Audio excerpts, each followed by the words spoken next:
পেঁয়াজটা ভালোভাবে ভেজে নিয়েছি। দিয়ে দেব মশলা। মশলা কষানোর জন্য দিয়ে দেব ঝোল। মশলাটা ভালোভাবে কষিয়ে নেব।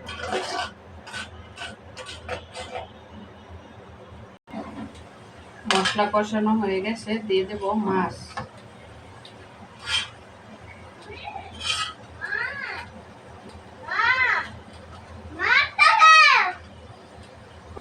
মাছটা কষানোর জন্য দিয়ে দেব ঝোল।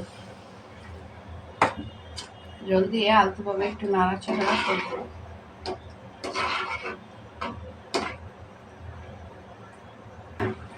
মাছটা আলতোভাবে একটু নাড়াচাড়া করে নেব। দেখুন কত সুন্দর একটা কালার হয়েছে। মাছটা কষানো হয়ে গেছে, একটা বাটিতে তুলে নেব। দিয়ে দেব কাঁচকলা।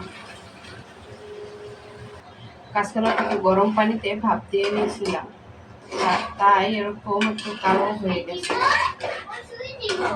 কলাটা একটু 5 মিনিটের মতো কষিয়ে নেব, তারপরে সিদ্ধ হওয়ার জন্য ঝোল দেব। কষানোর জন্য ঢাকনা দিয়ে ঢেকে দেব। দেখুন প্লেটে তোলার পর মাছগুলো দেখতে কত লোভনীয় লাগছে।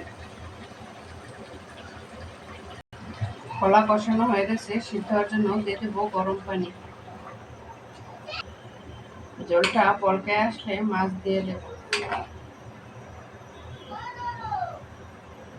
জলটা বলকে আসছে, দিয়ে দেব মাছ।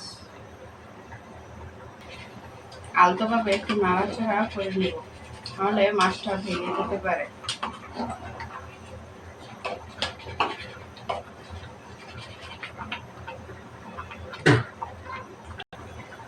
কাঁচকলা দিয়ে ইলিশ মাছ রান্না হয়ে গেছে। দেখুন কালারটা কত সুন্দর হয়েছে। মোবাইলের থেকে বাস্তবে কিন্তু অনেক সুন্দর লাগছে দেখতে। আমার ভিডিওটি যদি আপনাদের কাছে ভালো লেগে থাকে তাহলে শেয়ার করে দেবেন আর কমেন্টে জানাবেন। এই ঝোলটা এরকম আছে, এটা কিন্তু জালটা নিভে ফেলাইলে কলায় আরও ঝোল খেয়ে ফেলবে। আসসালামু আলাইকুম, আল্লাহ হাফেজ।